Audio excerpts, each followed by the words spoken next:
Hey everyone, Andy here, and in this video I'm going to be talking about all things Minicolor, which is our very own paint range. Now, I know what some of you are thinking, why another paint range? And that is what this video is all about.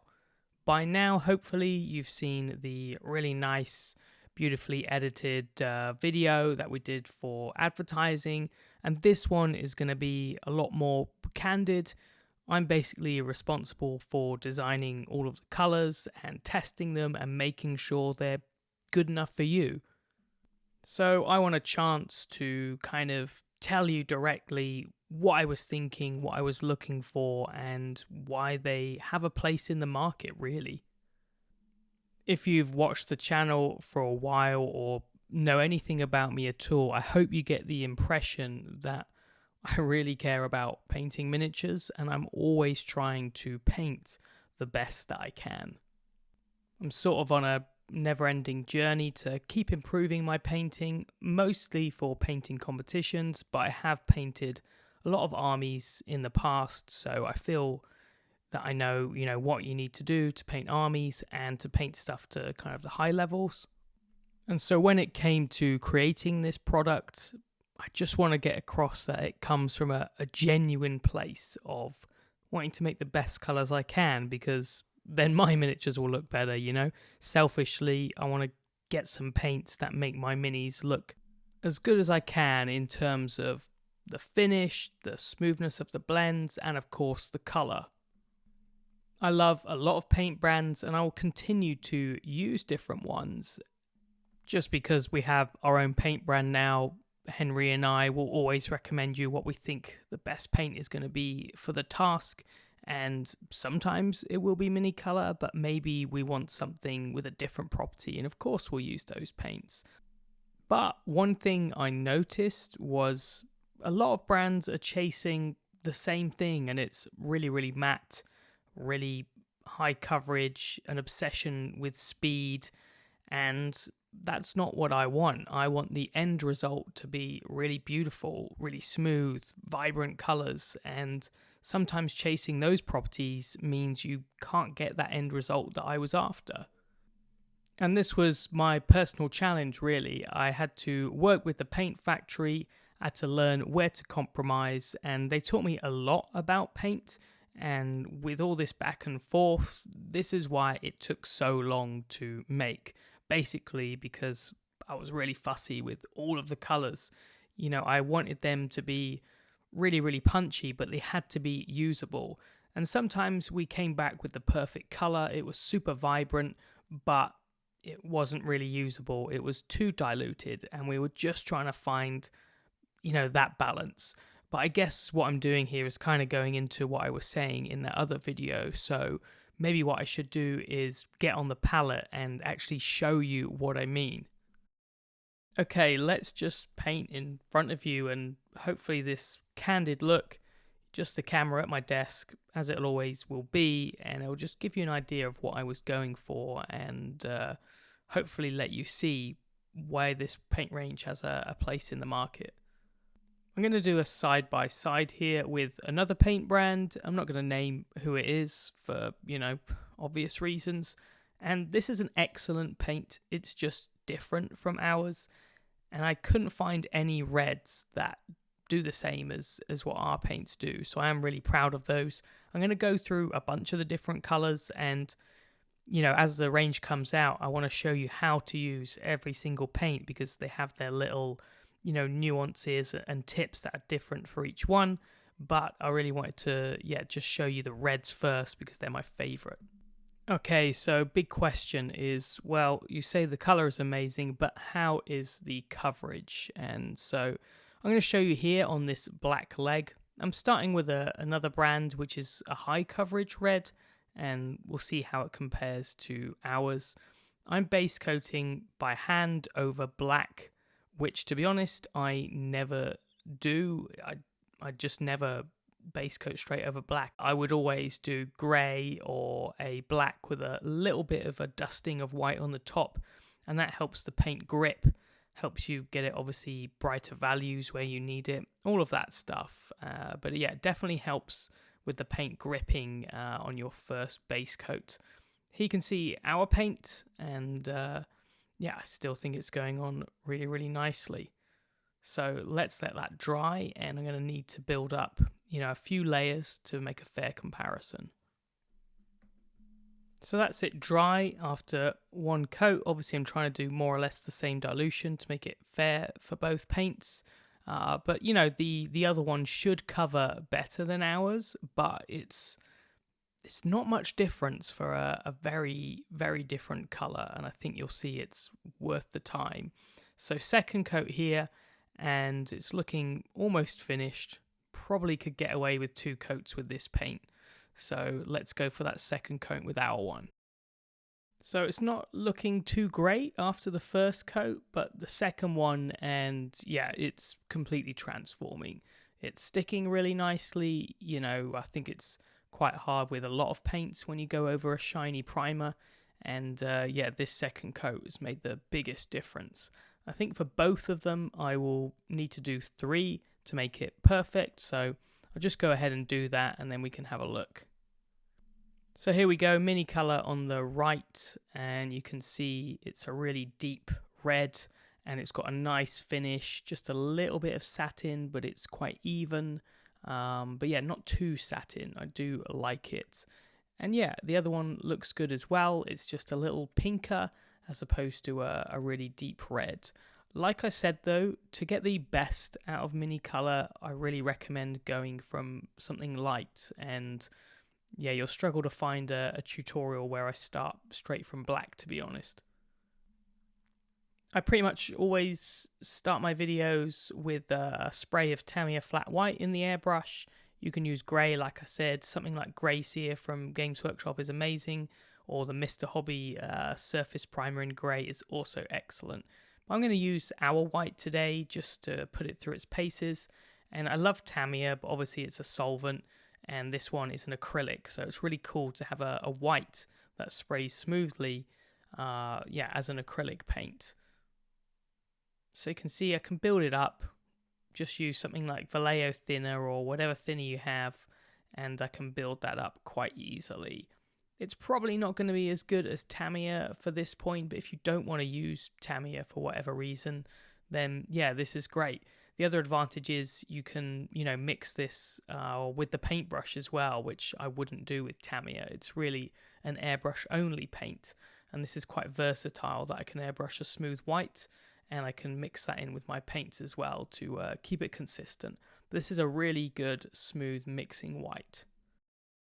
I'll show you how to use the paintbrush still, but this time just going over our lighter base coat. And you can see it's not a pure white because I didn't build it up to be opaque. It's just that very pale kind of grey, and I have a few parts that I've left black. So this is Chili, which is our kind of main bright red, and there are some other brighter reds, but they're a little bit dirtier, so they have some white in. They look a little more pink, but this one is very pure and bright. And you can see over the pale primer, one coat, and it's already looking pretty good. What is hard to see in the video is just how smooth these paints feel, and this makes them really easy to blend with. The drying time is maybe a little bit slower than some other paints, but this is quite good when you're blocking in like this because, yeah, you have a little more work time to move the paint around and things like that. So I think in general it is quite nice to have a little bit more work time. It's winter here, and I think this will be a big benefit in the summer. And here it is after 3 coats, and I did all of the parts, and you can see it's only made a slight difference over the black, but you can see it, and I'm really happy with how this dries. It's bright, it's matte enough. It's just got a really good finish, and it's really smooth. It's not grainy, and I find that with a lot of brands, they just end up grainy, and I can overwork them very easily. I think this is what these excel at if you want it to be smooth on the surface. What I'm doing here is starting to do some shading, and I start off with Cherry, which is just a little bit darker than Chili. It's not a huge difference. and I started out maybe a little bit too diluted just to kind of get a feel for the paint, and I found I could afford to thicken it up a little bit more, which was super cool, and just start to get some basic shading here. I'm not going to do an amazing job. I just want to show you what it's like to work with them and, you know, how it looks painting them by hand. I'm pushing the shading further with Sangria, the paint I was using to base coat in the first demonstration, and this is pretty dark, so I don't need to go any darker than this in certain areas, but I'm finding it really easy to do the blending with just layering and glazing. And I finish off that blend by just going back to the chili and reapplying it in the highlights. And this is my kind of standard blending technique, and I haven't spent ages on it. I just did a couple steps just to quickly try it out. And yeah, the whole point of this is just to show you how they are for these different tasks. Looking at the two legs, the dark one and the light one, I hope that this has done the job and just shown you it's quite simple, really. They're nice colors that are really smooth and easy to work with, and yeah, I think that really is the USP. There's not much more to it. Everyone that tried them at Spiel, the show we had recently, seemed to just instantly go, "Yep, I get it. These are super smooth," and that was really, really cool to get people to try them and just get that kind of instant feedback that they're working for them. Let's just demonstrate you some highlights. So I'll take the chili and I'll just add a little bit of orange. This is papaya, the lighter orange that we do. And I'll just put a touch of that in to keep it, well, orange. And I'll also add a little bit of the white to punch up the values. You could also use a couple of the highlights of your choice from the highlight set, depending on if you want to go with something neutral like the warm light, or, you know, an orange highlight, a pink highlight. You can use the highlight set and kind of, you know, choose the route you go down for the highlighting step. I'm just doing some very basic volumetric highlights. So I'm doing a small circular highlight on top of the knee and a little bit of a line kind of down the middle of the shin. I'd probably spend a lot more time if I was doing this for, you know, a showpiece or something like that. But I just want you to see how the red looks with some highlights on. It's really important to have dark colors, light colors to get a true perception of you know, how that red is looking. Just base coating it often can not give you a real idea of how it looks. You can build up these highlights and they won't go chalky quickly because of how they're made. Even when you add in the white, you know, it's still going to stay pretty smooth. And I just finished this off by doing some glazes with chili just to kind of blend that back in. And yeah, I really like how that's turned out. Just going to compare those two legs. You know, there's not a crazy amount of difference base coating over black and base coating over the black and white, but it is a little bit richer, more vivid.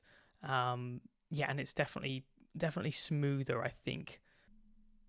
I think the result is better and it's just a little bit easier during that painting time. I want to finish by just showing you some airbrushing, and you know, if I was going to paint an army, then personally I would be airbrushing it. I really wanted to show you using it with a brush because I know a lot of you will be painting in this way, so you can see that it's possible to get a super smooth red with the brush.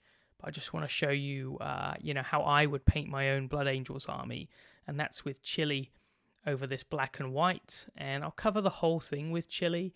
And it's still going to cover well over those dark areas, but it's just going to be really bright and vibrant red over the white. And you can see this is the first coat.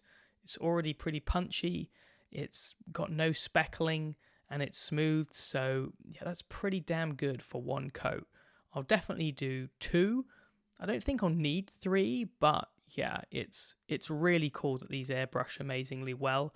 I do find a lot of the other brands of paint that are my favorites, they don't airbrush at all. And I guess that's the compromise.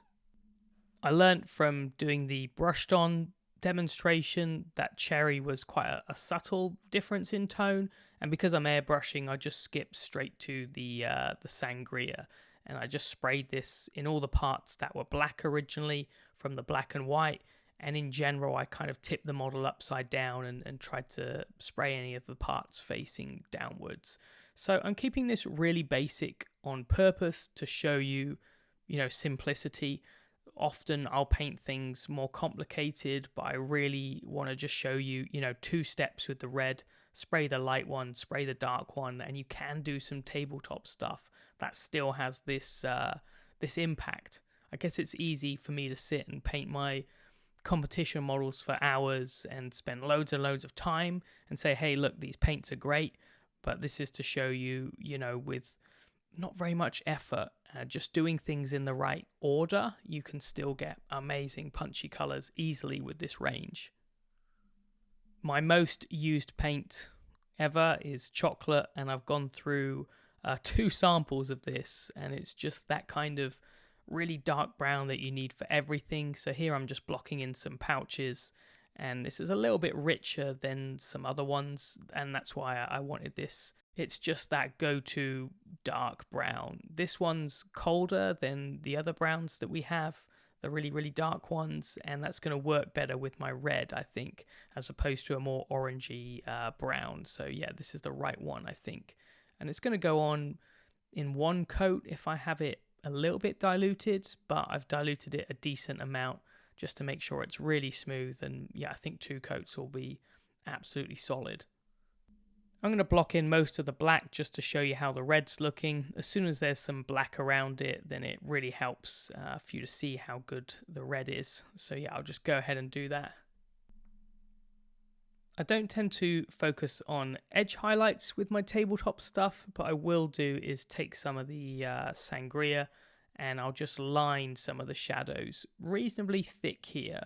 So instead of defining all of the plates with an edge highlight, I'm making sure they're defined with a shadow first, and I'll probably do a bunch of battle damage and chipping and stuff when I finish this model eventually.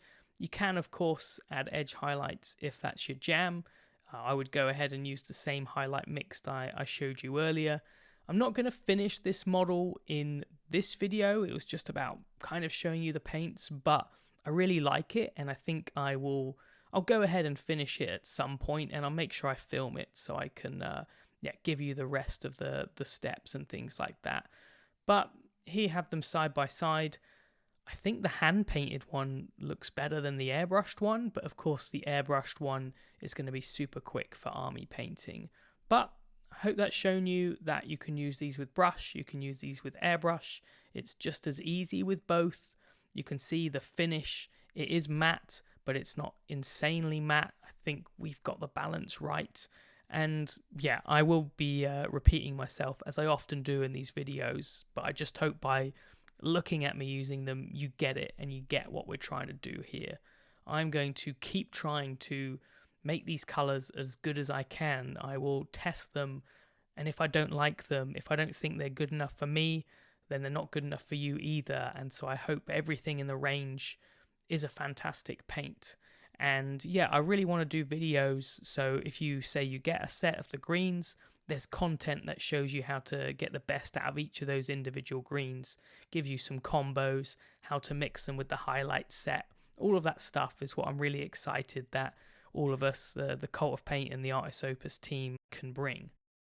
I hope this has been useful. I hope it's shown you the point of difference.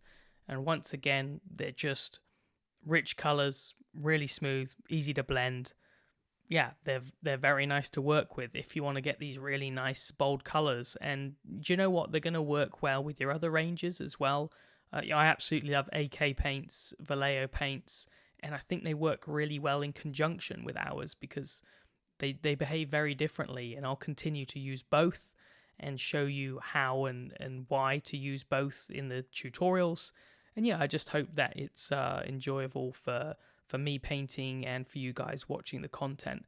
If you're still not sure, then put some questions in the comments and we'll try and get those answered to you in the next few weeks.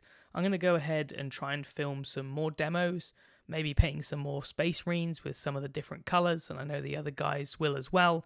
And yeah, I'm just going to try my best to kind of demonstrate everything in the range and get some nice close-up shots of using it.